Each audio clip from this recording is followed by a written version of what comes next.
Questions जिनमें हमें जो है अंडर रूट में या फिर जो है आपके पास जो है इक्वेशन सर्ड्स में दी जाएं, तो उन सर्ड्स को कैसे प्लस माइनस करते हैं या डिवाइड मल्टीप्लाई करते हैं, तो आप इनके कुछ प्रॉब्लम्स हैं उनको देखिए। तो ये आपके पास 6 अंडर रूट 2, 4 अंडर रूट 2 और 7 अंडर रूट 128। तो आपके पास 128 का आपने क्या लिया, फैक्टर बना लिए। जितने फैक्टर बन रहे थे, ठीक है, एक फैक्टर, दूसरा फैक्टर, तीसरा फैक्टर, ये तीनों आपके पास रूट से बाहर आ गए। एक 2 बचा, इस 2 की वजह से ये 2 अंडर रूट 2 में रहा। फिर इसी तरीके से सब आपके पास वैल्यूज थी, इन सबको आपने मल्टीप्लाई कर दिया। बाहर वाले जितने भी आपके पास जो है नंबर आ रहे थे रेडिकेंट से, उससे उनको आपने सबको आपस में मल्टीप्लाई करके प्लस कर लिया और इसको हमने रूट में जो वैल्यू थी उसको हमने 7 लिख दिया।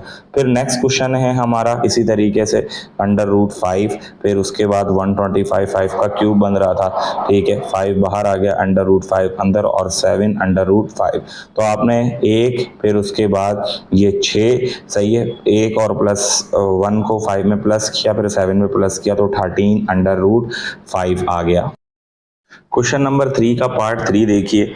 बाइनोमियल सर्ड्स हमें दी हुई थी, ठीक है, इन दोनों में प्लस का साइन था। आपने जो नंबर थे उन दोनों नंबर्स को आपस में प्लस किया। जो आपके पास वैल्यू जो है वो रूट की फॉर्म में दी हुई थी, ठीक है, सर्ड्स की फॉर्म में, इनको आपस में जो है आपने क्या किया, माइनस कर लिया। ये दोनों प्लस हो गई, ये माइनस हो गई, और ये रूट में वैल्यू सही है 15 माइनस 6, तो आपके पास जो है क्या आ गया, 9 अंडर रूट 3। फिर इसी तरीके से मजीद वैल्यूज़ हमें दी हुई थी, ठीक है, इनको आपने क्या किया, जिसके फैक्टर बन रहे थे उनको फैक्टर में तोड़ा, जो फैक्टर बनने के बाद नंबर बाहर निकल रहे थे। अब 250 को आपने किस में तोड़ दिया, ठीक है, जो है आपके पास 2 multiply by 5 multiply by 5 multiply by 5। तो जो है यहाँ से आपके पास क्या हुआ, एक 5 का स्क्वायर बाहर आ गया, 2 5 अंडर रूट 10 हो गया। इसी तरीके से 7 का स्क्वायर बाहर आ गया, अंडर रूट 10 हो गया। फिर ये वैल्यू तो 3 अंडर रूट 10 था, तीनों आपस में प्लस हो गए। तो आपके पास जो है रेडिकेंट जो है अपने जो है रेडिकल साइन के साथ अंदर आ गई। अगला सवाल देखें, under root 245 under root 625 minus 45। अब आपने इसी तरीके से इनके फैक्टर बनाए। 245 आपके पास किसके फैक्टर बन रहे थे, 5 मल्टीप्लाई बाय जो है 7 मल्टीप्लाई बाय 7, 7 का एक 7 स्क्वायर की फॉर्म में बन रहा था। जब इसको हम इस रेडिकेंट से बाहर निकालेंगे तो एक स्क्वायर से रूट कैंसिल हो गया, 7 बचा, तो 7 बाहर आ गया। फिर इसी तरीके से 625 का स्क्वायर था, स्क्वायर से रूट कैंसिल, तो 25 आ गया। फिर इस तरीके से 45 जो है 3 मल्टीप्लाई बाय 3 5, तो आपके पास एक फैक्ट जो है जो आपके पास स्क्वायर बन रहा था जो है वो 3 का, स्क्वायर से रूट कैंसिल होकर एक 3 बाहर आ गया, अंडर रूट 5।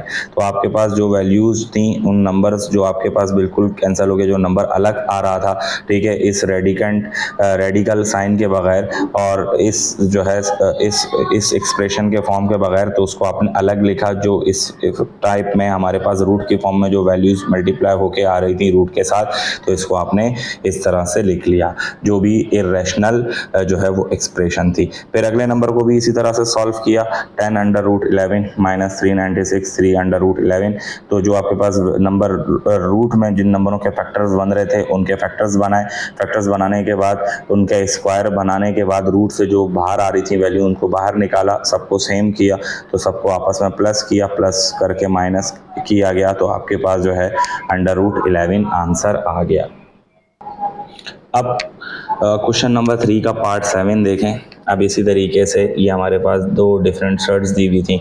अब आपने इनको जो है 2 वैल्यू माइनस हो रही थी उनको माइनस कर लिया, ठीक है, और रूट के फॉर्म में जो वैल्यू थी उसको 7 लिखा।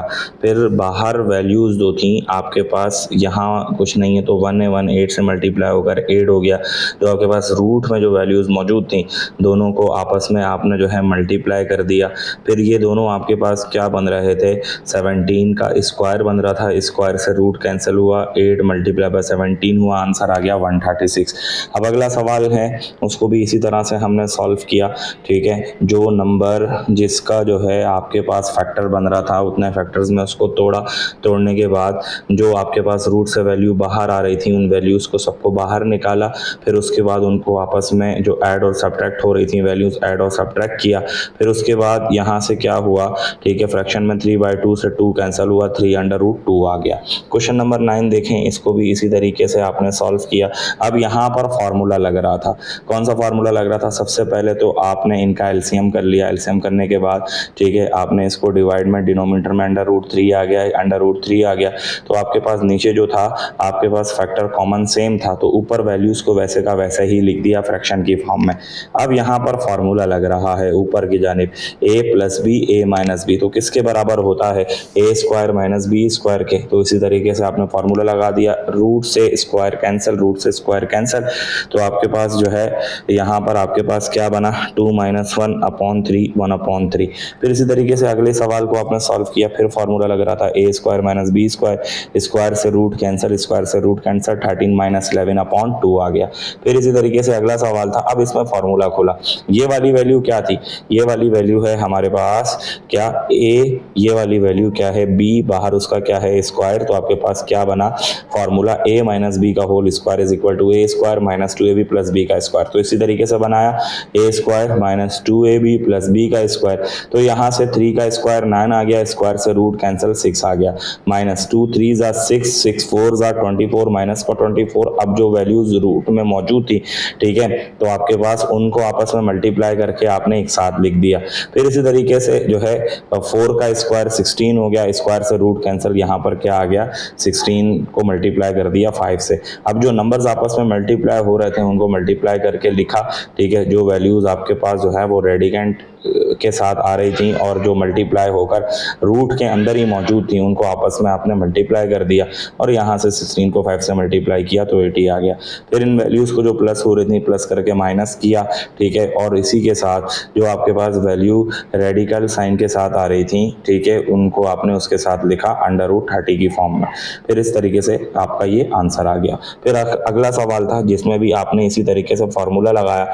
फॉर्मूला हमारे पास क्या लगा? a + b का होल स्क्वायर, तो a² + 2ab + b का स्क्वायर लगा, जो वैल्यूज आपस में मल्टीप्लाई हो रही थी उनको मल्टीप्लाई किया, ठीक है, मल्टीप्लाई होने के बाद जो फैक्टर बन रहे थे अंडर रूट के अंदर उनको फैक्टर बना के जो वैल्यू बाहर निकल रही थी उसको बाहर निकाला, ठीक है। फिर उसके बाद आपने जो विदाउट रेडिकल साइन वैल्यूज थी उनको अलग लिखा, जो नंबर्स थे आपके पास जो है रैशनलाइज जो है आपके पास उनको आपने ठीक है अलग से लिखा। यहाँ पर हमारी एक्सरसाइज 3.3 का इख्तिताम होता है। जो चीज़ आपको समझ में ना आए तो आप कमेंट सेक्शन में रब्ता करके पूछ सकते हैं। अपना बहुत सा ख्याल रखिएगा। अल्लाह हाफिज़।